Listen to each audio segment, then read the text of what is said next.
पहली चीज़ अगर कोई फ्रैशर आउंदी है तो मेरे ख्याल नाल सब तो वड्डी गलती यह हुंदी आ कि तुसी फ्री काम करन दे लई मन जांदे हो। पहली गल अगर तुसी इनू एज अ प्रोफैशन बनाउण आए हो तो एटलीस्ट अपने एक बजट सैट करो सो दैट कि हर कोई आर्टिस्ट जो काम कर रहा है ਉਹਦੇ ਢਿੱਡ ਤੇ ਲੱਤ ਨਾ ਵੱਜੇ ਬਿਕਾਜ਼ ਫ੍ਰੀ ਦਾ ਵੇਖ ਕੇ ਅਸੀਂ ਇੱਕ ਅਸਲੀ ਆਰਟਿਸਟ ਦੇ ਕੰਮ ਨੂੰ ਪਿੱਛੇ ਕਰਕੇ ਫ੍ਰੀ ਦੀ ਚੀਜ਼ ਦੇਖ ਕੇ ਉਸ ਆਰਟਿਸਟ ਨੂੰ ਕੰਮ ਦੇ ਰਹੇ ਹਾਂ ਜਿਹਨੂੰ ਕੋਈ ਐਕਸਪੀਰੀਅੰਸ ਵੀ ਨਹੀਂ ਹੈ। ਕੁੜੀਆਂ ਬਾਰੇ ਬਹੁਤ ਗਲਤ ਧਾਰਨਾਵਾਂ ਬਣਾਈਆਂ ਜਾਂਦੀਆਂ ਨੇ ਕਿ ਪੱਕਾ ਅਗਰ ਇਹ ਸਕਸੈਸਫੁਲ ਹੋ ਰਹੀ ਹੈ ਤਾਂ ਸ਼ਾਇਦ ਇਹਦੇ ਮਗਰ ਕੋਈ ਦੂਸਰਾ ਰੀਜ਼ਨ ਹੈ ਮੇ ਬੀ ਇਹ ਕੰਪਰੋਮਾਈਜ਼ ਕਰਕੇ ਆਈ ਹੋਊਗੀ।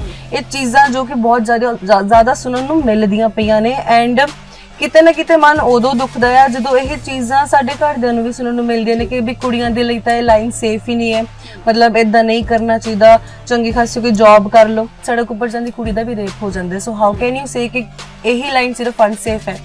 सो यह साडे ते डिपेंड करदा कि असीं किस तरीके नाल चलदे हां। जे असीं खुद चंगे हां ते सानूं लोग भी चंगे ही मिलणगे। कसूर सिर्फ इत्थे मेल्स दा नहीं हैगा, किते ना किते लड़कियां भी खुद जिम्मेवार ने अगर उन्हां दे नाल कुछ गलत हुंदा है ते, क्योंकि कोई तुहाडे नाल जबरदस्ती नहीं करदा। तुसीं अगर खुद हामी भरदे हो तां तुहाडे नाल ओह चीज़ कीती जांदी है। सो कुड़ियां भी गलत ने उत्थे ते मुंडे भी शायद उत्थे गलत उन्ने ही ने, बराबर ही ने। तुसीं क्योंकि इह तां हो नहीं सकदा कि इन्ने सालां दे विच तुहानूं कोई मुसीबत ना आई हो या हमेशा तुहानूं चंगे इंसान ही मिले होण। इंसान मिलन दी तां टचवुड हर कोई मिलिया है जो वो बहुत चंगा मिलिया है ते हर वारी जी नूं जी किया मैं। हाँ एक वारी इदां दी कोई सिचुएशन हुई सी सैट दे उपर एक फीमेल दे नाल मेरी थोड़ी अनबन हुई सीगी ते ओहदे च भी इस करके सीगा बिकॉज मैनू अनप्रोफैशनलिज्म नहीं पसंद हैगियां। ये कह लो कि मैनू वो लोग बिल्कुल नहीं पसंद हैगे ਜਿਹੜੇ ਲੜਕੀਆਂ ਨੂੰ ਜਾਂ ਫਿਰ ਲੜਕਿਆਂ ਨੂੰ ਕਿਸੇ ਦੇ ਉੱਪਰ ਵੀ ਬੇਫਾਲਤੂ ਦੇ ਇਲਜ਼ਾਮ ਲਗਾਉਣ ਜਾਂ ਫਿਰ ਉਹਨਾਂ ਦੇ ਕਰੈਕਟਰ ਨੂੰ ਥੱਲੇ ਸੁੱਟਣ ਦੇ ਲਈ ਕਿਸੇ ਵੀ ਹੱਦ ਤੱਕ ਜਾਣ। ਹੁੰਦਾ ਜਿਹੜੀ ਕੁੜੀਆਂ ਸ਼ਹਿਰੋਂ ਬਿਲੋਂਗ ਨਹੀਂ ਕਰਦੀਆਂ ਉਹ ਕੋਸ਼ਿਸ਼ ਕਰਦੀਆਂ ਅਡੈਪਟ ਕਰਨ ਦੀ, ਜਿਹੜੀ ਸਿਟੀ ਲਾਈਫ ਹੁੰਦੀ ਹੈ ਤੇ ਉਹਦੇ ਵਿੱਚ ਜਿਹੜੀ ਮੁਸ਼ਕਲਾਂ ਦਾ ਸਾਹਮਣਾ ਕਰਨਾ ਪੈਂਦਾ ਹੈ। ਗਰਾਊਂਡ ਰਿਐਲਿਟੀ ਤੁਹਾਡੇ ਹਿਸਾਬ ਨਾਲ ਕੀ ਹੈ? ਮੇਰੇ ਹਿਸਾਬ ਨਾਲ ਗਰਾਊਂਡ ਰਿਐਲਿਟੀ ਇਹ ਹੈ ਕਿ ਸਾਡੀ ਸੰਗਤ ਸਾਡੇ ਉੱਪਰ ਬਹੁਤ ਵੱਡਾ ਅਸਰ ਪਾਉਂਦੀ ਹੈ। ਅਸੀਂ ਕਿੰਨਾ ਲੋਕਾਂ ਨਾਲ ਬਿੰਦੇ ਖਿਲਾਉਂਦੇ ਆ ਕਿ ਮੈਂ ਸਕੂਲ ਤੋਂ ਬਾਅਦ ਜਦੋਂ ਯੂਨੀਵਰਸਿਟੀ ਜਾਂਦੀ ਸੀਗੀ ਤਾਂ ਮੈਂ ਬਹੁਤ ਮੋਟੀ ਸੀਗੀ, ਮਤਲਬ ਮੈਂ ਜ਼ਿੰਦਗੀ 'ਚ 2 ਸਾਲ ਤੇ ਯੂਨੀਵਰਸਿਟੀ ਨਾ ਕਦੇ ਵੈਕਸਿੰਗ ਨਾ ਕੋਈ मतलब फेशियल्स ब्लीच वगैरह कुछ भी नहीं सी करवांदी, मैं बहुत सिंपल बन के जाती सी। सो मैनू इदां दे कमेंट्स भी सुनने मिलते सीगे कि पैसे साडे कोल ले जा जाके वैक्सिंग करा ला बावां दी। फिल्म इंडस्ट्री दे विच फिट होण लई ਜਿਹੜੇ फ्रेश फेसेस ने ਜਿਹੜੇ हड़बड़ी च शॉर्टकट्स या कोशिश करते ने ਉਹਨਾਂ ਲਈ ਵੀ ਇਹ ਚੀਜ਼ ਜਾਂਦੀ ਹੈ। बिल्कुल ਜਾਂਦੀ ਹੈ। अगर ਤੁਹਾਨੂੰ लगता है कि ਤੁਸੀਂ शॉर्टकट्स ਦੇ थ्रू लॉन्ग टर्म खेडोगे तो ये उन्होंने बहुत बड़ा भुलेखा है। अगर तुहाडा कोई मिसयूज करता है वो एक बारी करेगा, 2 बारी करेगा, तीजी बारी तुहानू पुछेगा भी नहीं। एक पर्सन किसी फीमेल दे नाल किसी तरीके नाल भी गलत है तो एक बारी होएगा, 2 बारी होएगा, तीजी बारी तो उधर जाएगा नहीं ना, क्योंकि उहदे कोल तो दूसरे भी ऑप्शंस पईयां होणगीਆਂ। सो उन्होंने ऑप्शंस देने वाले असी हाँ। पंजाबी इंडस्ट्री के लोग इन्ने ज़्यादा प्रोफैशनल नहीं हैगे जिस हिसाब दे बॉलीवुड दे हैगे। नो डाउट पंजाबी इंडस्ट्री ने बहुत ग्रो किया है। पर्टिकुलर नेम्स ने साडी अनप्रोफैशनल लोगों की लिस्ट विच कई बार सुनने को मिल जाता है कि तुहानू पैसे की की लोड़ है, जो लेट हो गए तो फिर क्या तुसीं तो बथेरे सौखे हो। बट यह सिर्फ तुहाडीआं धारनावां ने। अगर एक आर्टिस्ट एक एक्टर काम करता पिया उहदा इनकम सोर्स सिर्फ ते सिर्फ यही चीज़ है एंड अगर तुसीं उहदा इनकम सोर्स पहले तुहानू तोड़ के दे रहे हो एंड मोर ओवर तुसीं एट द एंड देंदे ही नहीं हो। ग्रुपिज्म की अगर गल करो तो किते ना किते हैगी आ, वो ओने क दायरे दे विच ही खेडना पसंद करते हैं। बट मेरे ख्याल नाल नवे चेहरिਆਂ ਨੂੰ या नवे आर्टिस्टां ਨੂੰ मौका जरूर देना चाहिए है, क्योंकि सानू नहीं कई बार पता हुंदा कि वो अपने अंदर की लैके बैठा है। तो साडे ते चलदे शूट दे विच कह दित्ता जांदा जी क्राउड खड़ा करना है, मेकअप आर्टिस्ट बुला लो, हेयर आर्टिस्ट बुला लो, ते उधरों स्पॉट वाले नूं बुला लो, उधरों प्रोडक्शन जो बंदे खड़े कर दो, जो कि इदां नहीं होना चाहिए। अखीरला उन्हां लई कोई मैसेज ते उन्हां कुड़ियां लई भी ਜਿਹੜੀ ਕੁੜੀਆਂ ਦੀ ਹੀ ਦੁਸ਼ਮਣ ਬਣ ਜਾਂਦੀ ਹੈ। जे फैक्टर बहुत है कुड़ियां दे विच देख के बहुत सड़दियां ने। मेरा खुद का एक्सपीरियंस बहुत बुरा रहा है एंड एट प्रेजेंट भी कुछ इदां दी हैगियां ने जो सिर्फ मूँह ते मेरियां ने, बट पिट पिछ दे ऑलवेज यूज टू से कि नहीं बई कुछ तो गड़बड़ है, नहीं तो यह इन्ने पैसे नहीं कमा सकदी, इनू इन्ना काम नहीं मिल सकता।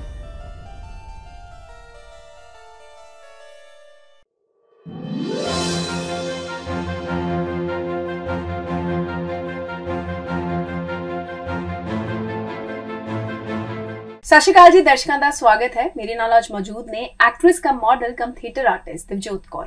अज असीं गल करांगे इन्हां दे शुरुआती सफर बारे, किहड़े-किहड़े स्ट्रगल्स का सामना करना पिया, ਕਿਹੜੇ ਆਉਣ ਵਾਲੇ ਪ੍ਰੋਜੈਕਟਸ ਨੇ, ਕਿਵੇਂ ਆਪਣੇ ਰਾਹ ਸੌਖੇ ਕੀਤੇ, ਤੇ ਪੰਜਾਬੀ ਇੰਡਸਟਰੀ ਦੀ ਵੀ ਕਾਫੀ ਗੱਲਾਂ ਕਰਾਂਗੇ ਜੀ। ਸਤਿ ਸ਼੍ਰੀ ਅਕਾਲ ਜੀ ਮੈਮ, ਬਹੁਤ ਬਹੁਤ ਸਵਾਗਤ ਹੈ ਤੁਹਾਡਾ। ਸਤਿ ਸ਼੍ਰੀ ਅਕਾਲ ਜੀ, ਥੈਂਕ ਯੂ। ਬਹੁਤ ਸੋਹਣਾ ਨਾਮ ਹੈ ਤੁਹਾਡਾ ਦਿਵਜੋਤ, ਤੇ ਕਾਫੀ ਯੂਨੀਕ ਨੇਮ ਹੈ। ਕੀ ਇਹਦਾ ਮੀਨਿੰਗ ਹੈਗਾ? ਬੇਸਿਕਲੀ ਇਹ ਪ੍ਰੈਜ਼ੈਂਟ ਕਰਦਾ ਲਾਈਟ, ਦਾ ਵੈਰੀ ਪਿਓਰ ਲਾਈਟ। ਸੋ ਇਹਦਾ ਮਤਲਬ ਇਹ ਆ। ਐਂਡ ਜਿਸ ਤਰੀਕੇ ਨਾਲ ਮੇਰਾ ਨਾਮ ਆ, ਆਈ ਗੈਸ ਮੇਰਾ ਸੋਲ ਵੀ ਉਨਾ ਹੀ ਪਿਓਰ ਆ, ਤੇ ਸ਼ਾਇਦ ਉਸ ਸੋਲ ਦੇ ਸਦਕਾ ਹੀ ਪਰਮਾਤਮਾ ਨੇ ਅੱਜ ਮੈਨੂੰ ਹਰ ਇੱਕ ਚੀਜ਼ ਦੇ ਨਾਲ ਨਵਾਜ਼ਿਆ। ਸੋ ਇਹ ਸਫ਼ਰ ਦੀ ਸ਼ੁਰੂਆਤ ਕਿੱਦਾਂ ਹੋਈ ਸੀ? ਅਨਐਕਸਪੈਕਟਡ ਵੇ ਦੇ ਨਾਲ ਹੋਈ ਸੀਗੀ। ਮਤਲਬ ਥੀਏਟਰ ਕਰਦੇ ਹੀ ਲਾਈਕ ਜਿੱਦਾਂ ਆਫਰਸ ਆਉਣੀਆਂ ਸ਼ੁਰੂ ਹੋ ਗਈਆਂ ਸ਼ਾਰਟ ਮੂਵੀਜ਼ ਦੀਆਂ, ਗਾਣਿਆਂ ਦੀਆਂ, ਤੇ ਉਹ ਤੋਂ ਫਿਰ ਬਹੁਤ ਅੱਛੇ ਪ੍ਰੋਜੈਕਟਸ ਮਿਲਣੇ ਸ਼ੁਰੂ ਹੋ ਗਏ। ਸੋ ਨਾ ਚਾਹੁੰਦਿਆਂ ਹੋਇਆ ਵੀ ਮੈਂ ਇਸ ਪ੍ਰੋਫੈਸ਼ਨ ਦੇ ਵਿੱਚ ਆਉਂਦੀ ਮੈਨੂੰ ਇੰਨਾ ਪਿਆਰ ਹੋ ਗਿਆ ਕਿ ਐਟ ਦਾ ਐਂਡ ਮੈਨੂੰ ਇੰਝ ਲੱਗਾ ਕਿ ਸ਼ਾਇਦ ਇਹਦੇ ਬਿਨਾ ਮੈਂ ਕੁਝ ਨਹੀਂ ਹਾਂ। ਫੈਮਿਲੀ ਸਪੋਰਟਿਵ ਰਹੀ ਇਸ ਸਫ਼ਰ ਦੇ ਵਿੱਚ? ਬਹੁਤ ਜ਼ਿਆਦਾ। ਮੇਰੇ ਖਿਆਲ ਨਾਲ ਸ਼ਾਇਦ ਹੀ ਕੋਈ ਲੜਕੀ ਹੋਊਗੀ ਜਿਹਦੀ ਫੈਮਿਲੀ ਨੇ ਉਹਨੂੰ ਇੰਨਾ ਸਪੋਰਟ ਕੀਤਾ ਹੋਊਗਾ। ਆਈ ਡੋਂਟ ਥਿੰਕ ਸੋ ਕਿਸੇ ਦੇ ਪੇਰੈਂਟਸ ਨੇ ਸਪੋਰਟ ਕੀਤਾ ਹੋਊਗਾ ਕਿ ਅੱਧੀ ਰਾਤ ਨੂੰ ਵੀ ਅਗਰ ਕੋਈ ਕੰਮ ਆ ਰਿਹਾ ਤਾਂ ਉਹ ਖੁਦ ਮੈਨੂੰ ਲੈ ਕੇ ਜਾਂਦੇ ਰਹੇ ਦੂਰ ਤੱਕ, ਨੋ ਮੈਟਰ ਘਰੇ ਕੀ ਸਿਚੁਏਸ਼ਨ ਚੱਲਦੀ ਹੈ ਜਾਂ ਫਿਰ ਜੋ ਵੀ ਹੈ, ਮੇਰੇ ਪੇਰੈਂਟਸ ਕਰਕੇ ਆ ਮੈਂ ਜੋ ਵੀ ਆ, ਤੇ ਮੇਰੇ ਬ੍ਰਦਰ ਕਰਕੇ। ਲਵਲੀ। ਅੱਛਾ ਦਿਵਜੋਤ, ਇੱਕ ਕਿਉਂਕਿ ਫੈਮਿਲੀ ਸਪੋਰਟ ਦੀ ਗੱਲ ਹੋਈ ਹੈ ਤਾਂ ਇੱਕ ਪਰਸਨਲ ਸਵਾਲ ਜਿਹੜਾ ਮੈਨੂੰ ਲੱਗਦਾ ਹੋ ਸਕਦਾ, ਪਰ ਇਹਨੂੰ ਆਪਾਂ ਜਨਰਲੀ ਵੀ ਦੇਖ ਸਕਦੇ ਹਾਂ। ਫਿਲਮ ਇੰਡਸਟਰੀ ਦੇ ਵਿੱਚ, ਖਾਸ ਕਰ ਪੰਜਾਬੀ ਇੰਡਸਟਰੀ ਦੇ ਵਿੱਚ, ਖਾਸ ਕਰ ਕੁੜੀਆਂ ਲਈ, ਜੋ ਕੁੜੀਆਂ ਐਕਸੈਲ ਕਰ ਜਾਂਦੀਆਂ ਨੇ ਜਾਂ ਜੋ ਫਰੈਸ਼ਰਸ ਹੁੰਦੀਆਂ ਨੇ, ਜੋ ਅੱਛਾ ਕੰਮ ਕਰ ਲੈਂਦੀਆਂ ਨੇ, ਉਹਨਾਂ ਲਈ ਕੁਝ ਪਰਸੈਪਸ਼ਨਸ ਬਣ ਜਾਂਦੇ ਨੇ ਲੋਕਾਂ ਦੇ। ਇਹ ਪਰਸੈਪਸ਼ਨਸ ਕੁੜੀਆਂ ਦੇ ਵੀ ਆਪ ਹੋ ਸਕਦੇ ਨੇ, ਉਹ ਕਿੱਥੇ ਤੱਕ ਵਾਜਿਬ ਨੇ? ਅਸੀਂ ਬਹੁਤ ਸਾਰੀਆਂ ਚੀਜ਼ਾਂ ਨੇ ਜੋ ਤੁਸੀਂ ਬਹੁਤ ਸੋਹਣੀ ਚੀਜ਼ ਪੁੱਛੀ ਹੈ, ਐਂਡ ਮੈਂ ਇਹਦੇ ਬਾਰੇ ਗੱਲ ਵੀ ਕਰਨਾ ਚਾਹੂੰਗੀ ਕਿ ਬਹੁਤ ਸਾਰੀਆਂ ਚੀਜ਼ਾਂ ਨੇ। ਪਹਿਲੀ ਚੀਜ਼, ਅਗਰ ਕੋਈ ਫਰੈਸ਼ਰ ਆਉਂਦੀ ਹੈ ਤਾਂ ਮੇਰੇ ਖਿਆਲ ਨਾਲ ਸਭ ਤੋਂ ਵੱਡੀ ਗਲਤੀ ਇਹ ਹੁੰਦੀ ਆ ਕਿ ਤੁਸੀਂ ਫ੍ਰੀ ਕੰਮ ਕਰਨ ਦੇ ਲਈ ਮੰਨ ਜਾਂਦੇ ਹੋ। ਪਹਿਲੀ ਗੱਲ, ਅਗਰ ਤੁਸੀਂ ਇਹਨੂੰ ਐਜ਼ ਅ ਪ੍ਰੋਫੈਸ਼ਨ ਬਣਾਉਣ ਆਏ ਹੋ ਤਾਂ ਐਟਲੀਸਟ ਆਪਣੇ ਇੱਕ ਬਜਟ ਸੈੱਟ ਕਰੋ ਸੋ ਦੈਟ ਕਿ ਹਰ ਕੋਈ ਆਰਟਿਸਟ ਜੋ ਕੰਮ ਕਰ ਰਿਹਾ ਆ ਉਹਦੇ ਢਿੱਡ ਤੇ ਲੱਤ ਨਾ ਵੱਜੇ। ਬਿਕਾਜ਼ ਫ੍ਰੀ ਦਾ ਵੇਖ ਕੇ ਅਸੀਂ ਇੱਕ ਅਸਲੀ ਆਰਟਿਸਟ ਦੇ ਕੰਮ ਨੂੰ ਪਿੱਛੇ ਕਰਕੇ ਫ੍ਰੀ ਦੀ ਚੀਜ਼ ਦੇਖ ਕੇ ਉਸ ਆਰਟਿਸਟ ਨੂੰ ਕੰਮ ਦੇ ਰਹੇ ਆ ਜਿਹਨੂੰ ਕੋਈ ਐਕਸਪੀਰੀਅੰਸ ਵੀ ਨਹੀਂ ਹੈ। ਸੋ ਉਹ ਚੀਜ਼ ਮੈਨੂੰ ਬਹੁਤ ਬੁਰੀ ਲੱਗਦੀ ਹੈ। ਦੂਸਰੀ ਚੀਜ਼ ਇਹ ਕਿ ਕੁੜੀਆਂ ਬਾਰੇ ਬਹੁਤ ਗਲਤ ਧਾਰਨਾਵਾਂ ਬਣਾਈਆਂ ਜਾਂਦੀਆਂ ਨੇ ਕਿ ਪੱਕਾ ਅਗਰ ਇਹ ਸਕਸੈਸਫੁਲ ਹੋ ਰਹੀ ਹੈ ਤਾਂ ਸ਼ਾਇਦ ਇਹਦੇ ਮਗਰ ਕੋਈ ਦੂਸਰਾ ਰੀਜ਼ਨ ਹੈ, ਮੇ ਬੀ ਇਹ ਕੰਪਰੋਮਾਈਜ਼ ਕਰਕੇ ਆਈ ਹੋਊਗੀ। ਇਹ ਚੀਜ਼ਾਂ ਜੋ ਕਿ ਬਹੁਤ ਜ਼ਿਆਦਾ ਸੁਣਨ ਨੂੰ ਮਿਲਦੀਆਂ ਪਈਆਂ ਨੇ, ਐਂਡ ਕਿਤੇ ਨਾ ਕਿਤੇ ਮਨ ਉਦੋਂ ਦੁਖਦਾ ਆ ਜਦੋਂ ਇਹ ਚੀਜ਼ਾਂ ਸਾਡੇ ਘਰਦਿਆਂ ਨੂੰ ਵੀ ਸੁਣਨ ਨੂੰ ਮਿਲਦੀਆਂ ਨੇ ਕਿ ਵੀ ਕੁੜੀਆਂ ਦੇ ਲਈ ਤਾਂ ਇਹ ਲਾਈਨ ਸੇਫ ਹੀ ਨਹੀਂ ਹੈ, ਮਤਲਬ ਏਦਾਂ ਨਹੀਂ ਕਰਨਾ ਚਾਹੀਦਾ, ਚੰਗੀ ਖਾਸੀ ਕੋਈ ਜੌਬ ਕਰ ਲਓ। ਮੈਨੂੰ ਵੀ ਸਟਾਰਟਿੰਗ ਦੇ ਵਿੱਚ ਮੇਰੇ ਹੀ ਰਿਸ਼ਤੇਦਾਰਾਂ ਨੇ ਇਹ ਚੀਜ਼ ਕਹੀ ਸੀਗੀ ਕਿ ਤੂੰ ਕੀ ਮਤਲਬ ਇਹੋ ਜਿਹੇ ਕੰਮਾਂ ਦੇ ਵਿੱਚ ਪੈ ਰਹੀ ਹੈਗੀ, ਇਹਦੇ ਵਿੱਚ ਕੁਝ ਨਹੀਂ ਰੱਖਿਆ, ਕੁੜੀਆਂ ਦੇ ਲਈ ਸੇਫ ਨਹੀਂ ਹੈ। ਬਟ ਕੁੜੀਆਂ ਤੇ ਫਿਰ ਅਗਰ ਆਪਾਂ ਗੱਲ ਕਰੀਏ ਸੜਕ ਉੱਪਰ ਜਾਂਦੀ ਕੁੜੀ ਦਾ ਵੀ ਰੇਪ ਹੋ ਜਾਂਦਾ। So how can you say ਕਿ ਇਹੀ ਲਾਈਨ ਸਿਰਫ ਅਨਸੇਫ ਹੈ? ਸੋ ਇਹ ਸਾਡੇ ਤੇ ਡਿਪੈਂਡ ਕਰਦਾ ਕਿ ਅਸੀਂ ਕਿਸ ਤਰੀਕੇ ਨਾਲ ਚੱਲਦੇ ਹਾਂ। ਜੇ ਅਸੀਂ ਖੁਦ ਚੰਗੇ ਆ ਤਾਂ ਸਾਨੂੰ ਲੋਕ ਵੀ ਚੰਗੇ ਹੀ ਮਿਲਣਗੇ। ਅਗਰ ਅਸੀਂ ਕਹਿੰਦੇ ਆ ਕਿ ਅਸੀਂ ਆਪਣੇ ਦਮ ਤੇ ਅੱਗੇ ਆਉਣਾ ਹੈ, ਸਾਨੂੰ ਟਾਈਮ ਜ਼ਰੂਰ ਲੱਗੂਗਾ।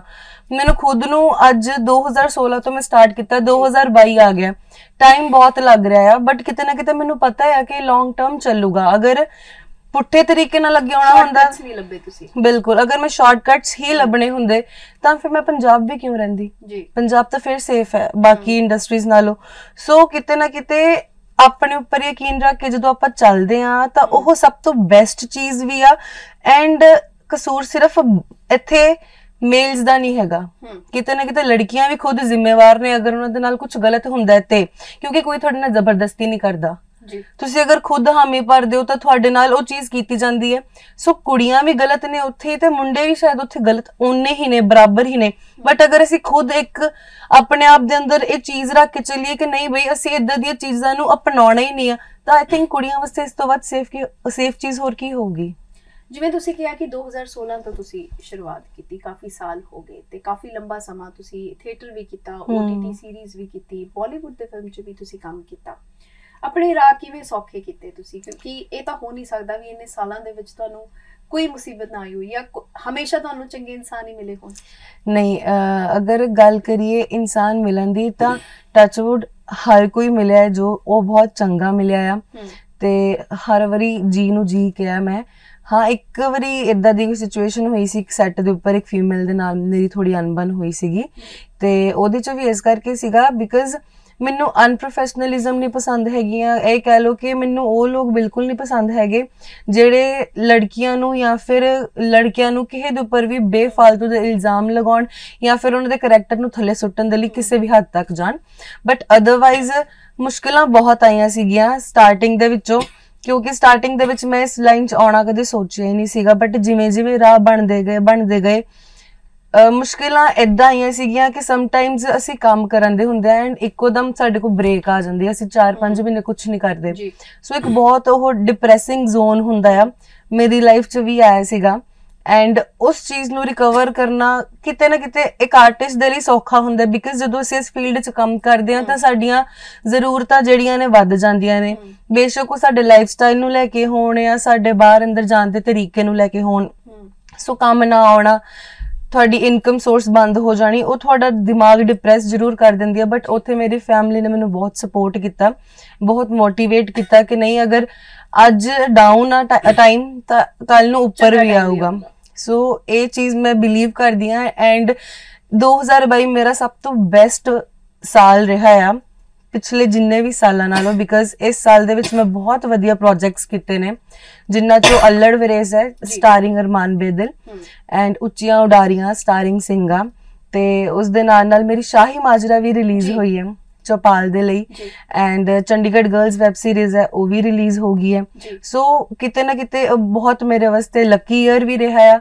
ਐਂਡ ਮੈਂ ਦੁਬਈ ਕਾਫੀ ਸਾਰੀ 뮤직 ਵੀਡੀਓਜ਼ ਵੀ ਕਰਕੇ ਆਈ ਹਾਂ। ਸੋ ਆਈ ਐਮ ਹੈਪੀ ਕਿ ਆਉਣ ਵਾਲੇ 2023 ਦੇ ਵਿੱਚ ਮੇਰਾ ਕੰਮ ਲੋਕਾਂ ਨੂੰ ਵੱਡੇ ਪਰਦੇ ਉੱਪਰ ਦੇਖਣ ਨੂੰ ਮਿਲੂਗਾ। ਵਿਸ਼ ਕਰਦੇ ਹਾਂ ਕਿ ਆਉਣ ਵਾਲਾ ਜਿਹੜਾ ਸਾਲ ਹੋਏ ਉਹ ਹੋਰ ਤੁਹਾਡੇ ਲਈ ਹੈਪੀ ਹੋਵੇ ਜੀ ਤੇ ਕਾਰਜਸ਼ੀਲ ਹੋਵੇ। ਸ਼ਾਹੀ ਮਾਜਰਾ ਦੀ ਤੁਸੀਂ ਗੱਲ ਕੀਤੀ, ਵੱਡੇ ਬਜਟ ਦੀ ਫਿਲਮ ਸੀ, ਮਲਟੀ ਸਟਾਰਰ ਫਿਲਮ ਸੀ, ਕਾਫੀ ਐਕਟ੍ਰੈਸਸ ਸੀਗੀ ਉਹਦੇ ਵਿੱਚ, ਕਾਫੀ ਆਰਟਿਸਟ ਸੀਗੇ। ਪੀਸਫੁਲੀ ਕੰਮ ਚੱਲ ਗਿਆ ਇੰਨੀ ਐਕਟ੍ਰੈਸਸ ਦੇ ਨਾਲ ਕੰਮ ਕਰਨਾ ਕਿਵੇਂ ਐਕਸਪੀਰੀਅੰਸ ਇਹ ਸਭ ਤੋਂ ਇਹ ਨਾ ਮਤਲਬ ਹਰ ਕੋਈ ਇੰਟਰਵਿਊ ਦੇ ਵਿੱਚ ਪੁੱਛਦਾ ਹੈ ਕਿ ਕਿੱਦਾਂ ਦਾ ਮਾਹੌਲ ਰਿਹਾ, ਬਿਕਾਜ਼ ਉਹ ਕੁੜੀਆਂ ਜ਼ਿਆਦਾ ਨੇ ਉਹਦੇ ਵਿੱਚ ਤੇ ਕੁੜੀਆਂ ਦੀ ਕਹਿੰਦੇ ਨੇ ਕਿ ਜਲਦੀ ਕਿਤੇ ਬਣਦੀ ਨਹੀਂ ਹੈ। ਬਟ ਸ਼ਾਹੀ ਮਾਜਰਾ ਇੱਕ ਏਦਾਂ ਦਾ ਪ੍ਰੋਜੈਕਟ ਰਿਹਾ ਜਿਹਦੇ ਸੈੱਟ ਦੇ ਉੱਪਰ ਕਦੀ ਕਿਸੇ ਦੀ ਲੜਾਈ ਨਹੀਂ ਹੋਈ ਐਂਡ ਸਭ ਦੇ ਵਿੱਚ ਇੰਨਾ ਪਿਆਰ ਬਣਿਆ ਰਿਹਾ ਐਂਡ ਉਹ ਪਿਆਰ ਅੱਜ ਤੱਕ ਬਰਕਰਾਰ ਹੈ, ਆਫ ਕੈਮਰਾ ਵੀ ਬਰਕਰਾਰ ਹੈ। ਬਹੁਤ ਖੂਬ। ਅੱਛਾ, ਥੀਮ ਦੀ ਗੱਲ ਕਰਦੇ ਹਾਂ ਇਸ ਪ੍ਰੋਜੈਕਟ ਦੀ, ਸ਼ਾਹੀ ਮਾਜਰਾ ਤੇ ਚੰਡੀਗੜ੍ਹ ਗਰਲਸ ਵੀ, ਜਿੱਥੇ ਤੱਕ ਮੈਨੂੰ ਸਮਝ ਆਉਂਦਾ ਜਿਹੜੀ ਕੁੜੀਆਂ ਸ਼ਹਿਰੋਂ ਬਿਲੋਂਗ ਨਹੀਂ ਕਰਦੀਆਂ ਉਹ ਕੋਸ਼ਿਸ਼ ਕਰਦੀਆਂ ਅਡੈਪਟ ਕਰਨ ਦੀ, ਜਿਹੜੀ ਸਿਟੀ ਲਾਈਫ ਹੁੰਦੀ ਹੈ ਤੇ ਉਹਦੇ ਵਿੱਚ ਜਿਹੜੀ ਮੁਸ਼ਕਲਾਂ ਦਾ ਸਾਹਮਣਾ ਕਰਨਾ ਪੈਂਦਾ ਹੈ। ਗਰਾਊਂਡ ਰਿਐਲਿਟੀ ਤੁਹਾਡੇ ਹਿਸਾਬ ਨਾਲ ਕੀ ਹੈ? ਮੇਰੇ ਹਿਸਾਬ ਨਾਲ ਗਰਾਊਂਡ ਰਿਐਲਿਟੀ ਇਹ ਹੈ ਕਿ ਸਾਡੀ ਸੰਗਤ ਸਾਡੇ ਉੱਪਰ ਬਹੁਤ ਵੱਡਾ ਅਸਰ ਪਾਉਂਦੀ ਹੈ।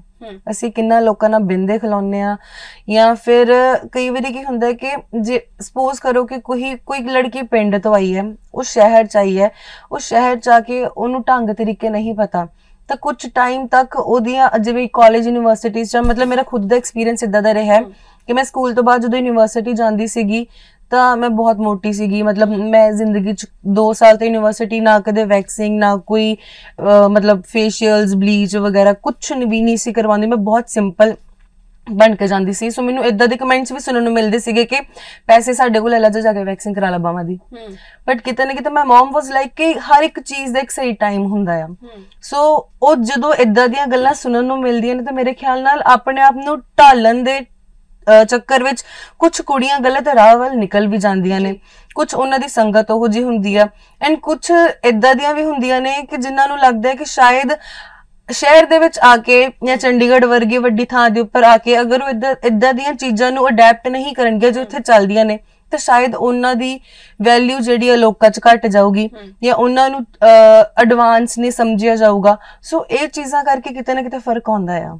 ਇਹੀ ਸਵਾਲ ਜੇ ਮੈਂ ਪੁੱਛਾਂ ਫਿਲਮ ਇੰਡਸਟਰੀ ਲਈ, ਫਿਲਮ ਇੰਡਸਟਰੀ ਦੇ ਵਿੱਚ ਫਿੱਟ ਹੋਣ ਲਈ ਜਿਹੜੇ ਫਰੈਸ਼ ਫੇਸਿਸ ਨੇ, ਜਿਹੜੇ ਹੜਬੜੀ 'ਚ ਸ਼ਾਰਟਕਟਸ ਜਾਂ ਕੋਸ਼ਿਸ਼ ਕਰਦੇ ਨੇ, ਉਹਨਾਂ ਲਈ ਵੀ ਇਹ ਚੀਜ਼ ਜਾਂਦੀ ਹੈ? ਬਿਲਕੁਲ ਜਾਂਦੀ ਹੈ। ਅਗਰ ਤੁਹਾਨੂੰ ਲੱਗਦਾ ਹੈ ਕਿ ਤੁਸੀਂ ਸ਼ਾਰਟਕਟਸ ਦੇ ਥਰੂ ਲੌਂਗ ਟਰਮ ਖੇਡੋਗੇ ਤਾਂ ਇਹ ਉਹਨਾਂ ਦਾ ਬਹੁਤ ਵੱਡਾ ਭੁਲੇਖਾ ਆ। ਅਗਰ ਤੁਹਾਡਾ ਕੋਈ ਮਿਸਯੂਜ਼ ਕਰਦਾ ਹੈ, ਉਹ 1 ਵਾਰੀ ਕਰੇਗਾ, 2 ਵਾਰੀ ਕਰੇਗਾ, ਤੀਜੀ ਵਾਰੀ ਤੁਹਾਨੂੰ ਪੁੱਛੇਗਾ ਵੀ ਨਹੀਂ ਐਂਡ ਉਹ ਤੁਹਾਨੂੰ ਕੰਮ 1 ਸਾਲ ਮਿਲ ਜਾਏਗਾ, 2 ਸਾਲ ਮਿਲ ਜਾਏਗਾ, ਤੀਜੇ ਸਾਲ ਤੁਸੀਂ ਕੀ ਕਰੋਗੇ? ਮਤਲਬ ਗੱਲਾਂ ਕਹਿਣ ਨੂੰ ਬਹੁਤ ਨੇ ਬਟ ਆਈ ਥਿੰਕ ਪਤਾ ਨਹੀਂ ਮੈਂ ਕਹਿੰਦੀ ਚੰਗੀ ਲੱਗੂਗੀ ਜਾਂ ਨਹੀਂ ਲੱਗੂਗੀ, ਬਟ ਅਗਰ ਇੱਕ ਪਰਸਨ ਕਿਸੇ ਫੀਮੇਲ ਦੇ ਨਾਲ ਕਿਸੇ ਤਰੀਕੇ ਨਾਲ ਵੀ ਗਲਤ ਹੈ ਤਾਂ 1 ਵਾਰੀ ਹੋਏਗਾ, 2 ਵਾਰੀ ਹੋਏਗਾ, ਤੀਜੀ ਵਾਰੀ ਤਾਂ ਉਧਰ ਜਾਏਗਾ ਨਹੀਂ ਨਾ, ਕਿਉਂਕਿ ਉਹਦੇ ਕੋਲ ਤਾਂ ਦੂਸਰੇ ਵੀ ਆਪਸ਼ਨਸ ਪਈਆਂ ਹੋਣਗੀਆਂ। ਸੋ ਉਹਨਾਂ ਨੂੰ ਆਪਸ਼ਨਸ ਦੇਣ ਵਾਲੇ ਅਸੀਂ ਆ। ਅਗਰ ਅਸੀਂ ਆਪਸ਼ਨਸ ਦੇਣੀਆਂ ਹੀ ਬੰਦ ਕਰ ਦਿੰਨੇ ਆ ਤਾਂ ਆਈ ਥਿੰਕ ਇਦਾਂ ਦੀਆਂ ਚੀਜ਼ਾਂ ਹੋਣੀਆਂ ਬੰਦ ਹੋ ਜਾਣਗੀਆਂ। ਬਾਲੀਵੁੱਡ ਦੇ ਵਿੱਚ ਵੀ ਤੁਸੀਂ ਕੰਮ ਕੀਤਾ ਹੈ ਤੇ ਥੀਏਟਰ ਦੇ ਵਿੱਚ ਕੰਮ ਕੀਤਾ ਹੈ, OTT ਸੀਰੀਜ਼ ਦੇ ਵਿੱਚ, ਜਿਵੇਂ ਤੁਸੀਂ ਕਿਹਾ ਦੁਬਈ ਦੇ ਵਿੱਚ ਵੀ ਤੁਸੀਂ ਕਾਫੀ ਸ਼ੂਟ ਕਰਕੇ ਆਏ ਹੋ। ਕਿੰਨਾ ਕੁ ਫਰਕ ਹੈ ਵਰਕਿੰਗ ਦੇ ਵਿੱਚ ਸਾਡੀ ਤੇ ਉਹਨਾਂ ਦੀ? ਪੰਜਾਬੀ ਇੰਡਸਟਰੀ ਦੇ ਲੋਕ ਇੰਨੇ ਜ਼ਿਆਦਾ ਪ੍ਰੋਫੈਸ਼ਨਲ ਨਹੀਂ ਹੈਗੇ ਜਿਸ ਹਿਸਾਬ ਦੇ ਬਾਲੀਵੁੱਡ ਦੇ ਹੈਗੇ ਆ। ਨੋ ਡਾਊਟ ਪੰਜਾਬੀ ਇੰਡਸਟਰੀ ਨੇ ਬਹੁਤ ਗਰੋ ਕੀਤਾ ਆ। ਪਾਰਟਿਕੂਲਰ ਨੇਮਸ ਨੇ ਤੁਹਾਡੇ ਅਨਪ੍ਰੋਫੈਸ਼ਨਲ ਲੋਕਾਂ ਦੀ ਲਿਸਟ ਦੇ ਵਿੱਚ? ਹੈਗੇ ਨੇ ਬਟ ਮੈਂ ਲੈਣਾ ਨਹੀਂ ਚਾਹੁੰਦੀ। ਸੋ ਨੋ ਡਾਊਟ ਬਹੁਤ ਗਰੋ ਕੀਤਾ ਆ, ਬਟ ਇੱਥੇ ਕੁਝ ਚੀਜ਼ਾਂ ਵਿੱਚ ਜਿਹੜੀ ਪੰਜਾਬੀ ਇੰਡਸਟਰੀ ਮਾਰ ਖਾਂਦੀ ਹੈ ਉਹ ਹੈਗੀ ਹੈ ਪੇਮੈਂਟਸ ਦੇ ਵਿੱਚ। ਐਂਡ ਸਾਡੇ ਬਹੁਤ ਵੱਡੇ ਵੱਡੇ ਐਸੇ ਸੀਨੀਅਰ ਆਰਟਿਸਟ ਵੀ ਨੇ, ਕਲਾਕਾਰ ਨੇ ਜਿਨ੍ਹਾਂ ਦੇ ਨਾਲ ਇਹ ਚੀਜ਼ਾਂ ਹੁੰਦੀਆਂ ਨੇ, ਐਂਡ ਅਸੀਂ ਤਾਂ ਉਹਨਾਂ ਸਾਹਮਣੇ ਕੁਝ ਵੀ ਨਹੀਂ ਆ। ਨੈਸ਼ਨਲ ਅਵਾਰਡੀਜ਼ ਨੇ ਜਿਹੜੇ ਜੀ, ਸੋ ਅਸੀਂ ਤਾਂ ਉਹਨਾਂ ਸਾਹਮਣੇ ਕੁਝ ਵੀ ਨਹੀਂ ਆ। ਐਂਡ ਇਹ ਚੀਜ਼ਾਂ ਬੁਰੀਆਂ ਲੱਗਦੀਆਂ ਨੇ ਕਿਉਂਕਿ ਕਈ ਵਾਰੀ ਸੁਣਨ ਨੂੰ ਇਹ ਮਿਲ ਜਾਂਦਾ ਕਿ ਤੁਹਾਨੂੰ ਪੈਸੇ ਦੀ ਕੀ ਲੋੜ ਆ, ਜੇ ਲੇਟ ਹੋ ਗਏ ਤਾਂ ਫੇਰ ਕੀ ਹੋਇਆ, ਤੁਸੀਂ ਤਾਂ ਬਥੇਰੇ ਸੌਖੇ ਹੋ। ਬਟ ਇਹ ਸਿਰਫ ਤੁਹਾਡੀਆਂ ਧਾਰਨਾਵਾਂ ਨੇ। ਅਗਰ ਇੱਕ ਆਰਟਿਸਟ, ਇੱਕ ਐਕਟਰ ਕੰਮ ਕਰਦਾ ਪਿਆ ਆ, ਉਹਦਾ ਇਨਕਮ ਸੋਰਸ ਸਿਰਫ ਤੇ ਸਿਰਫ ਇਹੀ ਚੀਜ਼ ਹੈ। ਐਂਡ ਅਗਰ ਤੁਸੀਂ ਉਹਦਾ ਇਨਕਮ ਸੋਰਸ ਪਹਿਲੇ ਤੁਹਾਨੂੰ ਤੋੜ ਕੇ ਦੇ ਰਹੇ ਹੋ ਐਂਡ ਮੋਰ ਓਵਰ ਤੁਸੀਂ ਐਟ ਦਾ ਐਂਡ ਦਿੰਦੇ ਹੀ ਨਹੀਂ ਹੋ, ਤਾਂ ਉਹ ਚੀਜ਼ਾਂ ਬਹੁਤ ਗਲਤ ਲੱਗਦੀਆਂ ਨੇ। ਮਤਲਬ ਸਾਨੂੰ ਸਾਡੀ ਮਿਹਨਤ ਦਾ ਮੰਗਣਾ ਪੈਂਦਾ ਆ, ਉਹ ਮੰਗਣਾ ਚੰਗਾ ਨਹੀਂ ਲੱਗਦਾ ਜੀ। ਉਹ ਤੇ ਹੱਕ ਹੋਣਾ ਚਾਹੀਦਾ ਜੀ, ਉਹ ਬਿਨਾਂ ਕਹੇ ਮਿਲ ਜੇ ਤਾਂ ਬਹੁਤ ਵਧੀਆ ਗੱਲ ਹੈ। ਰੀਸੈਂਟਲੀ ਮੈਂ ਇੱਕ ਪ੍ਰੋਜੈਕਟ ਕੀਤਾ, ਲੱਕੀ ਸਕੀਮ, ਐਂਡ ਉਹ ਮੇਰੀ ਜ਼ਿੰਦਗੀ ਦਾ ਪਹਿਲਾ ਐਸਾ ਪ੍ਰੋਜੈਕਟ ਆ ਜਿਹਦੇ ਵਿੱਚ ਮੇਰੀ ਪੇਮੈਂਟ ਸਾਰੀ ਹੀ ਮੈਨੂੰ ਐਡਵਾਂਸ ਦੇ ਵਿੱਚ ਹੋ ਚੁੱਕੀ ਹੋਈ ਸੀਗੀ। ਜੋ ਲੱਕੀ ਪ੍ਰੋਜੈਕਟ, ਹਾਂ, ਡਬਿੰਗ ਤੱਕ ਵੀ ਕਿਸੇ ਨੇ ਨਹੀਂ ਰੱਖੀ। ਸੋ ਕਿਤੇ ਨਾ ਕਿਤੇ ਉਹ ਚੀਜ਼ਾਂ ਚੰਗੀਆਂ ਲੱਗਦੀਆਂ। ਮਤਲਬ ਬੰਦੇ ਦਾ ਦਿਲ ਕਰਦਾ ਕਿ ਉਸ ਸੈੱਟ ਦੇ ਉੱਪਰ ਜਾ ਕੇ ਉਹ ਕੰਮ ਕਰੇ, ਆਪਣਾ 100% ਦੇਵੇ। ਤੁਹਾਡੀ ਪੇਮੈਂਟ ਤੁਹਾਡਾ ਰਿਵਾਰਡ ਹੁੰਦਾ, ਉਸ ਤੋਂ ਬਾਅਦ ਦਾ ਐਪਰੀਸੀਏਸ਼ਨ ਜਿਹੜੀ ਹੁੰਦੀ ਹੈ ਉਹ ਹੀ ਰਿਵਾਰਡ। ਐਗਜ਼ੈਕਟਲੀ। ਸੋ ਤਰਲੇ ਮਾਰਨੇ ਨਹੀਂ ਚੰਗੇ ਲੱਗਦੇ। ਸੋ ਆਈ ਰੀਅਲੀ ਵਾਂਟ ਕਿ ਬਜਟਸ ਨੂੰ ਲੈ ਕੇ ਤੇ ਥੋੜਾ ਜਿਹਾ ਟਾਈਮਿੰਗਸ ਨੂੰ ਲੈ ਕੇ ਪ੍ਰੋਫੈਸ਼ਨਲ ਹੋ ਜਾਣ। ਹੋਰ ਦਿਖਾਉਣਾ ਚਾਹੀਦਾ ਜੀ। ਤੁਹਾਡਾ ਤਾਂ ਕਾਫੀ ਐਕਸਪੀਰੀਅੰਸ ਹੋ ਗਿਆ ਹੁਣ ਇਸ ਇੰਡਸਟਰੀ ਦੇ ਵਿੱਚ। ਮੈਂ ਜਿੰਨੇ ਵੀ ਸਟਰਗਲਰਸ ਨੂੰ ਮਿਲਦੀ ਆ ਜਾਂ ਗੱਲ ਕਰਦੀ ਆ, ਉਹਨਾਂ ਦੀ ਇੱਕ ਕੰਪਲੇਂਟ ਰਹਿੰਦੀ ਆ। ਉਹਨਾਂ ਦਾ ਕਹਿਣਾ ਹੈ ਕਿ ਪੰਜਾਬੀ ਇੰਡਸਟਰੀ ਦੇ ਵਿੱਚ ਖਾਸ ਕਰ ਇੱਕ ਗੁੱਟ ਬਣਿਆ ਹੋਇਆ, ਗਰੁੱਪ ਬਣਿਆ ਹੋਇਆ, ਜਿਸ ਤੋਂ ਬਾਹਰ ਜਾ ਕੇ ਪ੍ਰੋਡਿਊਸਰਸ ਜਾਂ ਡਾਇਰੈਕਟਰਸ ਕੰਮ ਕਰਨਾ ਪਸੰਦ ਨਹੀਂ ਕਰਦੇ, ਐਕਸਪੈਰੀਮੈਂਟ ਕਰਨਾ ਪਸੰਦ ਨਹੀਂ ਕਰਦੇ। ਤੇ ਤੁਹਾਡੇ ਹਿਸਾਬ ਨਾਲ ਫਰੈਸ਼ ਫੇਸਿਸ ਦੀ ਕਿੰਨੀ ਕੋਈ ਐਕਸੈਪਟੈਂਸ ਹੈ? ਨਹੀਂ ਹੈਗੀ। ਮੈਂ ਆਪਣੀ ਵੀ ਗੱਲ ਕਰਾਂ ਤਾਂ ਨਹੀਂ ਹੈਗੀ। ਐਂਡ ਮੇਰੇ ਨਾਲ ਹੋਰ ਜਿੰਨੀਆਂ ਲੜਕੀਆਂ ਜੋ ਇਸ ਫੀਲਡ ਦੇ ਵਿੱਚ ਮੇਰੇ ਤੋਂ ਪਹਿਲਾਂ ਦੀਆਂ ਵੀ ਚੱਲੀਆਂ ਹੋਈਆਂ ਨੇ, ਨਹੀਂ ਹੈਗੀ। ਐਂਡ ਗਰੁੱਪਿਜ਼ਮ ਦੀ ਅਗਰ ਗੱਲ ਕਰੋ ਤਾਂ ਕਿਤੇ ਨਾ ਕਿਤੇ ਹੈਗੀ ਆ। ਉਹ ਓਨੇ ਕੁ ਦਾਇਰੇ ਦੇ ਵਿੱਚ ਹੀ ਖੇਡਣਾ ਪਸੰਦ ਕਰਦੇ ਨੇ, ਬਟ ਮੇਰੇ ਖਿਆਲ ਨਾਲ ਨਵੇਂ ਚਿਹਰਿਆਂ ਨੂੰ ਜਾਂ ਨਵੇਂ ਆਰਟਿਸਟਾਂ ਨੂੰ ਮੌਕਾ ਜ਼ਰੂਰ ਦੇਣਾ ਚਾਹੀਦਾ ਹੈ, ਕਿਉਂਕਿ ਸਾਨੂੰ ਨਹੀਂ ਕਈ ਵਾਰੀ ਪਤਾ ਹੁੰਦਾ ਕਿ ਉਹ ਆਪਣੇ ਅੰਦਰ ਕੀ ਲੈ ਕੇ ਬੈਠਾ ਆ। ਐਂਡ ਅਗਰ ਗੱਲ ਕਰੀਏ ਸਟਰਗਲ ਦੀ, ਤਾਂ ਉਹ ਸਟਰਗਲ ਵਾਲੀ ਜਰਨੀ ਸਾਨੂੰ ਬਹੁਤ ਕੁਝ ਸਿਖਾਉਂਦੀ ਆ। ਤੇ ਜਦੋਂ ਸਾਨੂੰ ਮੌਕਾ ਮਿਲੂਗਾ ਇੱਕ ਵੱਡੇ ਪਰਦੇ ਉੱਪਰ ਕੰਮ ਕਰਨ ਦਾ, ਤਾਂ ਮੇਰੇ ਖਿਆਲ ਨਾਲ ਜੋ ਅਸੀਂ ਆਪਣੀ ਸਟਰਗਲ ਵਾਲੀ ਜਰਨੀ ਦੇ ਵਿੱਚ ਵੀ ਸਿੱਖਿਆ ਹੁੰਦਾ, ਉਹ ਚੀਜ਼ਾਂ ਜਦੋਂ ਪਰਦੇ ਤੇ ਨਿਕਲ ਕੇ ਆਉਣਗੀਆਂ ਤਾਂ ਬਹੁਤ ਸੋਹਣੀਆਂ ਲੱਗਣਗੀਆਂ। ਚਾਹੇ ਉਹਦੇ ਲਈ ਆਡੀਸ਼ਨਸ ਰੱਖੇ ਜਾਣ, ਉਹ ਵੀ ਵਧੀਆ ਗੱਲ ਹੈ, ਨਹੀਂ ਤਾਂ ਕਿਤੇ ਨਾ ਕਿਤੇ ਸਾਡੇ ਖੁਦ ਦੇ ਲਿੰਕਸ ਹੀ ਬਣ ਜਾਂਦੇ ਨੇ ਕੰਮ ਕਰ ਕਰਕੇ। ਸੋ ਸੈਕੰਡ ਲੀਡ ਤੋਂ ਫਰਸਟ ਲੀਡ ਤੇ ਲੈ ਕੇ ਆਉਣ ਵਾਲੇ ਸਾਡੇ ਡਾਇਰੈਕਟਰਸ, ਪ੍ਰੋਡਿਊਸਰਸ ਨੇ ਸਾਨੂੰ। ਸੋ ਆਈ ਹੋਪ ਕਿ ਉਹ ਮੇਰੇ ਵਾਂਗੂ ਬਾਕੀਆਂ ਤੇ ਵੀ ਨਜ਼ਰ ਰੱਖਣ, ਮੇਰੇ ਤੇ ਵੀ ਨਜ਼ਰ ਰੱਖਣ ਕਿ ਹਾਂ ਵੀ ਅਸੀਂ ਇਦਾਂ ਦਾ ਕੋਈ ਟੈਲੈਂਟ ਜਿਹੜਾ ਹੈ ਲਾਂਚ ਕਰ ਸਕਦੇ ਹਾਂ, ਕੰਮ ਕਰਨ ਦੀ ਕੋਸ਼ਿਸ਼ ਤਾਂ ਕਰਨਗੇ। ਐਗਜ਼ੈਕਟਲੀ, ਬਿਕਾਜ਼ ਅਗਰ ਅਸੀਂ ਬਾਲੀਵੁੱਡ ਦੀ ਗੱਲ ਕਰੀਏ ਤਾਂ ਉੱਥੇ ਇੱਕ ਛੋਟੇ ਤੋਂ ਛੋਟੇ ਸੀਨ ਵਾਸਤੇ ਵੀ ਆਡੀਸ਼ਨਸ ਹੁੰਦੇ ਨੇ, ਐਂਡ ਸਾਡੇ ਇੱਥੇ ਨਹੀਂ ਹੁੰਦੇ। ਸਾਡੇ ਇੱਥੇ ਚੱਲਦੇ ਸ਼ੂਟ ਦੇ ਵਿੱਚ ਕਹਿ ਦਿੱਤਾ ਜਾਂਦਾ ਜੀ ਕਰਾਊਡ ਖੜਾ ਕਰਨਾ ਹੈ, ਮੇਕਅਪ ਆਰਟਿਸਟ ਬੁਲਾ ਲਓ, ਹੇਅਰ ਆਰਟਿਸਟ ਬੁਲਾ ਲਓ, ਤੇ ਉਧਰੋਂ ਸਪੌਟ ਵਾਲੇ ਨੂੰ ਬੁਲਾ ਲਓ, ਉਧਰੋਂ ਪ੍ਰੋਡਕਸ਼ਨ ਚ ਬੰਦੇ ਖੜੇ ਕਰ ਦਿਓ, ਜੋ ਕਿ ਇਦਾਂ ਨਹੀਂ ਹੋਣਾ ਚਾਹੀਦਾ। ਬਹੁਤ ਅਨਪ੍ਰੋਫੈਸ਼ਨਲ ਹੈ ਜੀ। ਉਹ ਕਿਤੇ ਨਾ ਕਿਤੇ ਫਿਰ ਆਰਟਿਸਟ ਉੱਪਰ ਵੀ ਫਰਕ ਪੈਂਦਾ ਉਸ ਚੀਜ਼ ਦਾ। ਇੱਕ ਐਕਟਰ ਦੇ ਨਾਲ ਕੰਮ ਕਰਨਾ ਤੇ ਇੱਕ ਐਕਟਰ ਦਾ ਨਾਨ ਐਕਟਰ ਦੇ ਨਾਲ ਕੰਮ ਕਰਨਾ ਔਖਾ ਹੈ। ਸਾਈਕੋਲੋਜੀ ਦੇ ਵਿੱਚ ਵੀ ਕਾਫੀ ਫਰਕ ਪੈਂਦਾ। ਰੀਸੈਂਟਲੀ ਇਹੋ ਜਿਹਾ ਕਿਹੜਾ ਪੰਜਾਬੀ ਪ੍ਰੋਜੈਕਟ ਹੈ ਜਿਹਦੇ ਨਾਲ ਤੁਸੀਂ ਬਹੁਤ ਪ੍ਰਭਾਵਿਤ ਹੋਏ? ਪੰਜਾਬੀ ਜੀ, ਆਪਣਾ ਕੋਈ ਦੱਸਣਾ? ਮੈਂ ਕੋਈ ਆਪਣਾ ਹੋਏ ਜਾਂ ਕਿਸੇ ਦਾ ਦੇਖਿਆ ਹੋਏ ਤੁਸੀਂ, ਤੁਹਾਨੂੰ ਲੱਗਿਆ ਹੋਏ ਵੀ ਇਹ ਬਹੁਤ ਅੱਛਾ ਕੰਮ ਹੈ ਜਾਂ ਇਹੋ ਜਿਹੇ ਕੰਮ ਤੁਸੀਂ ਕਰਨਾ ਚਾਹੁੰਦੇ ਹੋ?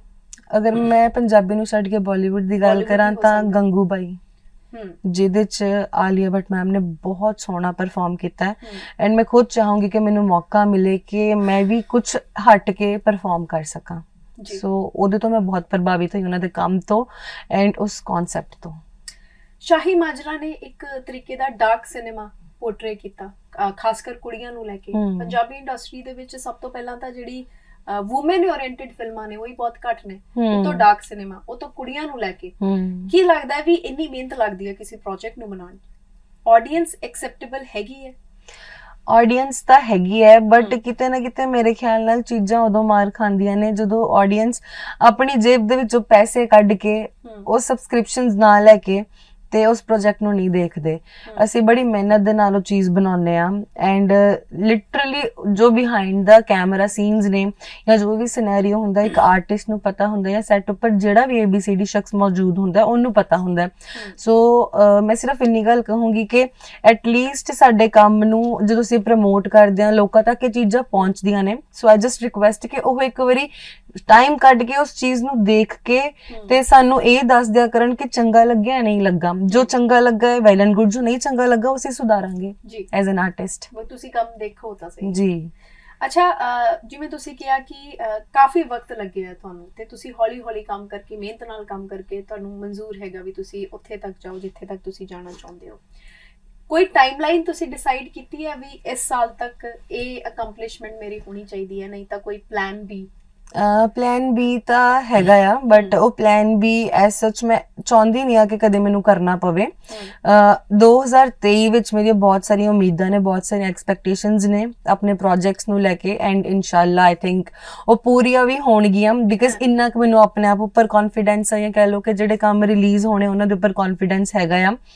ਪਹਿਲੇ ਮੈਂ ਸਿਰਫ ਹਾਰਡ ਵਰਕ 'ਚ ਬਿਲੀਵ ਕਰਦੀ ਸੀ but I think hard work ਦੇ ਨਾਲ ਸਾਡੀ ਕਿਸਮਤ ਵੀ, ਲੱਕ ਵੀ ਉਨਾ ਹੀ ਮੈਟਰ ਕਰਦਾ ਆ ਐਂਡ ਹਾਰਡ ਵਰਕ ਕਰੀ ਜਾਂਦੇ ਆ। ਸੋ ਅਗਲੇ ਸਾਲ ਜਦੋਂ ਪ੍ਰੋਜੈਕਟ ਰਿਲੀਜ਼ ਹੋਣਗੇ ਕਿਸਮਤ ਦਾ ਉਦੋਂ ਪਤਾ ਲੱਗੂਗਾ ਕਿ ਕਿੰਨਾ ਕੁ ਸਾਥ ਦਿੰਦੀ ਹੈ ਕਿ ਨਹੀਂ। ਅਦਰਵਾਈਜ਼ ਪਲਾਨ ਬੀ ਦੇ ਵਿੱਚ ਮੇਰਾ ਫੈਸ਼ਨ ਡਿਜ਼ਾਈਨਿੰਗ 'ਚ ਬਹੁਤ ਇੰਟਰਸਟ ਆ ਜੀ। ਸੋ ਉਹ ਮੈਂ ਹੌਲੀ ਹੌਲੀ ਆਪਣਾ ਸਾਈਡ ਬਾਈ ਸਾਈਡ ਕਰਦੀ ਪਈ ਹਾਂ ਨਾਲ। ਸੋ ਅਗਰ ਇਨ ਫਿਊਚਰ ਅਗਰ ਮੈਨੂੰ ਆਪਣਾ ਫਿਊਚਰ ਸਿਕਿਉਰ ਵੀ ਕਰਨਾ ਪੈਂਦਾ ਐਕਟਿੰਗ ਤੋਂ ਇਲਾਵਾ ਤਾਂ ਮੈਂ ਐਜ਼ ਅ ਫੈਸ਼ਨ ਸਟਾਈਲਿਸਟ ਜਾਂ ਫੈਸ਼ਨ ਡਿਜ਼ਾਈਨਰ ਆਪਣੇ ਆਪ ਨੂੰ ਲਾਂਚ ਕਰੂੰਗੀ। ਉਹ ਤਾਂ ਹੈਗਾ ਹੀ ਹੈ ਪਰ ਅਸੀਂ ਕੋਸ਼ਿਸ਼ ਕਰਾਂਗੇ ਕਿ ਅਸੀਂ ਇਹੀ ਪ੍ਰੇਅਰ ਕਰਾਂਗੇ ਤੁਹਾਨੂੰ ਪਲਾਨ ਵੀ ਅਡਾਪਟ ਜਾਣਾ ਹੀ ਨਾ ਪਵੇ। ਐਗਜ਼ੈਕਟਲੀ। ਅੱਛਾ, ਗਿੱਧਾ ਅਤੇ ਭੰਗੜੇ ਦੇ ਕੋਚ ਵੀ ਤੁਸੀਂ ਰਹੇ ਹੋ, ਮੈਂ ਤੁਹਾਡੇ ਬਾਰੇ ਪੜ੍ਹ ਰਹੀ ਸੀ। ਇਹ ਜਿਹੜੇ ਐਕਸਪੀਰੀਅੰਸ ਹੁੰਦੇ ਆ ਯੂਥ ਫੈਸਟੀਵਲਸ ਤੇ ਪੰਜਾਬ ਯੂਨੀਵਰਸਿਟੀ ਦੇ ਵਿੱਚ ਪਰਫਾਰਮ ਕਰਨ ਦੇ, ਇਹ ਫਾਇਦੇਮੰਦ ਹੁੰਦੇ ਆ ਔਨ ਸਕਰੀਨ? ਹੁੰਦੇ ਆ, ਬਹੁਤ ਹੁੰਦੇ ਆ। ਡਾਂਸ ਜਿਹੜਾ ਹੈਗਾ ਉਹ ਸਾਨੂੰ ਮੂਵੀਜ਼ ਦੇ ਵਿੱਚ ਕਰਨਾ ਹੀ ਪਏਗਾ। ਕੋਈ ਨਾ ਕੋਈ ਮੂਵੀ ਹੋ ਜੇ ਤੁਹਾਨੂੰ ਪਰਫਾਰਮ ਕਰਨਾ ਪਊਗਾ and dance is a kind of expression. ਤੁਹਾਡੀ ਜਿਹੜੀ ਬੋਡੀ ਜਿਹੜੀ ਆ ਬੋਲਦੀ ਆ ਉਹ। ਸੋ ਉਹ ਚੀਜ਼ਾਂ ਸਾਨੂੰ ਸੈੱਟ ਦੇ ਉੱਪਰ ਕੰਮ ਆਉਂਦੀਆਂ ਨੇ, ਚਾਹੇ ਉਹ ਡਾਂਸ ਹੋ ਜੇ ਚਾਹੇ ਬੋਡੀ ਨੂੰ ਡਾਇਲੌਗਸ ਦੇ ਵਿੱਚ ਕਿਸ ਤਰੀਕੇ ਨਾਲ ਅਸੀਂ ਐਕਸਪ੍ਰੈਸ ਕਰਨਾ। ਉਹ ਡਾਂਸ ਸਾਨੂੰ ਬਹੁਤ ਚੀਜ਼ਾਂ ਸਿਖਾਉਂਦਾ ਆ ਐਂਡ ਫਿਜ਼ੀਕਲੀ ਫਿਟ ਰਹਿਣਾ ਵੀ ਸਿਖਾਉਂਦਾ ਆ ਜੀ। ਅੱਛਾ, ਬਿਊਟੀ ਪੇਜੈਂਟ ਦੇ ਵਿੱਚ ਵੀ ਤੁਸੀਂ ਪਾਰਟਿਸਿਪੇਟ ਕੀਤਾ, ਮੇਰੇ ਖਿਆਲ ਮਿਸ ਇੰਡੀਆ ਦੇ ਵਿੱਚ ਤੁਸੀਂ ਟੌਪ 4 ਦੇ ਵਿੱਚ ਵੀ ਰਹੇ ਹੋ। ਪੰਜਾਬੀ ਇੰਡਸਟਰੀ ਦੇ ਵਿੱਚ ਤੁਸੀਂ ਐਜ਼ ਅ ਮਾਡਲ ਵੀ ਕੰਮ ਕੀਤਾ, ਐਜ਼ ਐਨ ਐਕਟਰੈਸ ਵੀ ਕੰਮ ਕੀਤਾ। ਜਿਹੜੀ ਆਡੀਅנס ਹੈ ਉਹ ਇੱਕ ਪੰਜਾਬੀ ਮੁਟਿਆਰ ਨੂੰ ਜਾਂ ਆਪਣੀ ਐਕਟਰੈਸ ਨੂੰ ਕਿੱਦਾਂ ਦੇਖਣਾ ਪਸੰਦ ਕਰਦੇ ਆ? ਉਹਨਾਂ ਲਈ ਕਨਵੈਨਸ਼ਨਲ ਬਿਊਟੀ ਕੀ ਹੈ ਉਹਨਾਂ ਦੇ ਹਿਸਾਬ ਨਾਲ? ਮੇਰੇ ਖਿਆਲ ਨਾਲ ਜਦੋਂ ਅਸੀਂ ਕੰਮ ਕਰਦੇ ਆ, ਜਦੋਂ ਆਡੀਅנס ਨੂੰ ਸਾਡੇ ਕੰਮ ਨਾਲ ਪਿਆਰ ਹੋ ਜਾਂਦਾ, ਜਿਹੜਾ ਕਰੈਕਟਰ ਅਸੀਂ ਨਿਭਾ ਰਹੇ ਆ ਉਸ ਕਰੈਕਟਰ ਦੇ ਨਾਲ ਪਿਆਰ ਹੋ ਜਾਂਦਾ ਤਾਂ ਅਸਲ ਪਿਆਰ ਉਹ ਆ। Because as an artist as an human being ਸਾਨੂੰ ਲੋਕ ਨਹੀਂ ਜਾਣਦੇ ਹੁੰਦੇ, ਸਾਨੂੰ ਉਹ ਸਾਡੇ ਕੰਮ ਦੇ ਬੇਸਿਸ ਤੇ ਹੀ ਜੱਜ ਕਰਦੇ ਨੇ ਜਾਂ ਕੰਮ ਦੇ ਬੇਸਿਸ ਤੇ ਹੀ। ਹੁਣ ਜਿਵੇਂ ਸ਼ਾਹੀ ਮਾਜਰਾ ਤਾਂ ਲੋਕਾਂ ਦੇ ਦਿਮਾਗ 'ਚ ਉਸ ਪ੍ਰੋਜੈਕਟ ਤੋਂ ਬਾਅਦ ਇਹੋ ਜਿਹੀਆਂ ਧਾਰਨਾਵਾਂ ਬਣ ਗਈਆਂ ਕਿ ਮੇਬੀ ਦਿਵਜੋਤ ਦਾ ਅਸਲ ਕਰੈਕਟਰ ਇਹੀ ਹੋਊਗਾ ਬਟ ਉਹ ਮੇਰਾ ਅਸਲ ਕਰੈਕਟਰ ਨਹੀਂ ਆ। ਬਟ ਜੀ ਐਂਡ ਅਗਰ ਉਹਨਾਂ ਨੂੰ ਮੇਰੇ ਉਸ ਕਰੈਕਟਰ ਦੇ ਨਾਲ ਪਿਆਰ ਹੋਇਆ ਤਾਂ ਮੈਂ ਉਹਨੂੰ ਐਜ਼ ਅ ਕੰਪਲੀਮੈਂਟ ਲੈਂਦੀ ਆ ਕਿ ਐਟਲੀਸਟ ਉਹਨਾਂ ਨੂੰ ਮੇਰਾ ਕੰਮ ਖੂਬੀ ਨਿਭਾ ਸਕੇ ਤੁਸੀਂ ਜੀ। ਸੋ ਪਿਆਰ ਉਹੀ ਹੈ ਜਦੋਂ ਉਹ ਤੁਹਾਡੇ ਕੰਮ ਨੂੰ ਅਸਲ 'ਚ ਸਮਝ ਕੇ ਪਿਆਰ ਦੇਣਾ ਸ਼ੁਰੂ ਕਰ ਦਿੰਦੇ ਨੇ।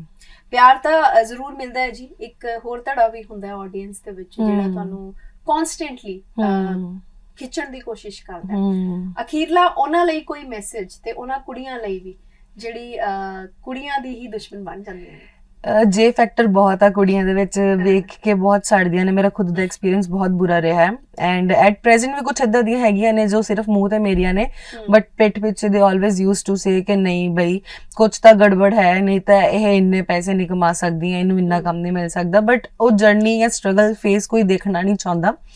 ਤੇ ਮੈਂ ਇੱਕੋ ਚੀਜ਼ ਕਹਿਣਾ ਚਾਹੂੰਗੀ ਕਿ ਅਸੀਂ ਕਿਸੇ ਦੀ ਕਿਸਮਤ ਦਾ ਖੋ ਕੇ ਨਹੀਂ ਖਾ ਸਕਦੇ। ਅਸੀਂ ਖੁਦ ਹਾਰਡ ਵਰਕ ਕਰਕੇ ਆਪਣੀ ਕਿਸਮਤ ਜ਼ਰੂਰ ਲਿਖ ਸਕਦੇ ਹਾਂ ਬਟ ਅਸੀਂ ਨਾ ਕਦੀ ਕਿਸੇ ਦੀ ਕਿਸਮਤ ਦਾ ਖੋ ਸਕਦੇ ਆ ਤੇ ਨਾ ਕੋਈ ਸਾਡੀ ਕਿਸਮਤ ਜਿਹੜੀ ਹੈ ਸਾਡੇ ਤੋਂ ਖੋ ਸਕਦਾ ਆ। ਸੋ ਆਪਣੇ ਆਪ ਉੱਪਰ ਯਕੀਨ ਰੱਖ ਕੇ ਚੱਲੋ, ਕਿਸੇ ਦੀ ਲੱਤ ਖਿੱਚ ਕੇ ਤੁਸੀਂ ਉੱਪਰ ਕਦੇ ਨਹੀਂ ਆ ਸਕਦੇ ਜੀ। ਬਹੁਤ ਬਹੁਤ ਧੰਨਵਾਦ ਤੁਹਾਡਾ ਦਿਵਜੋਤ ਜੀ, ਬਹੁਤ ਵਧੀਆ ਲੱਗਿਆ ਤੁਹਾਡੇ ਨਾਲ ਗੱਲਬਾਤ ਕਰਕੇ ਤੇ ਬਹੁਤ ਮੁਬਾਰਕਾਂ ਤੁਹਾਨੂੰ ਤੁਹਾਡੇ ਪ੍ਰੋਜੈਕਟਸ ਲਈ। Thank you, best wishes also. Thank you. So ਅਗਲੀ ਵਾਰ ਫੇਰ ਹਾਜ਼ਰ ਹੋਵਾਂਗੇ ਜੀ ਨਵੇਂ ਚਿਹਰੇ ਦੇ ਨਾਲ। ਉਦੋਂ ਤੱਕ ਜੁੜੇ ਰਹੋ ਸਾਡੇ ਚੈਨਲ ਦੇ ਨਾਲ। ਸਤਿ ਸ਼੍ਰੀ ਅਕਾਲ।